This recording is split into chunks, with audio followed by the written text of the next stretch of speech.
Lur, nalika cilikanku, aku nate didukani Pak Guru amarga tukaran karo koncoku. Malah saelingku, bapakku ya njur diaturi rawuh ning sekolahanku. Ebo getune atiku amarga tumindakku wis nggawe wirange wong tuwaku.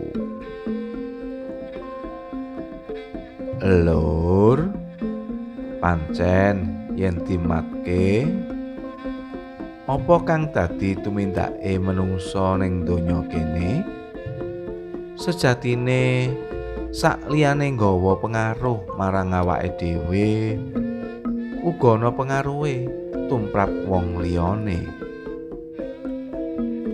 Becik lan olone tumindake kabeh iso nggawe awake dhewe lan wong liyane ngrasakake pengaruhe. Apa maneh yen antarane anak lan wong tuwane samsaya jero pengaruhe le dirasake.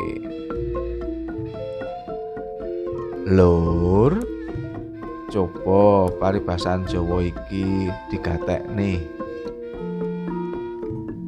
Anak polah bapa kepradah, kang nggambarake amarga polahe anake wong tuwane kang nanggung wirange. Mula awake dhewe dielingake supaya luwih hati-hati tumindake.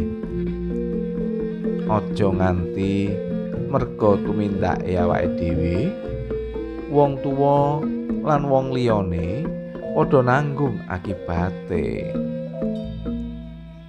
Sabdane Gusti uga wis ngendikake supaya umate padha wicaksana ing uripe.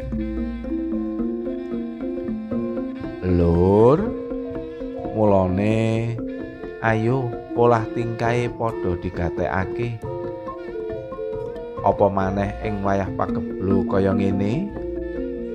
Apa kang dadi tumindake awake dhewe banget pengaruhe.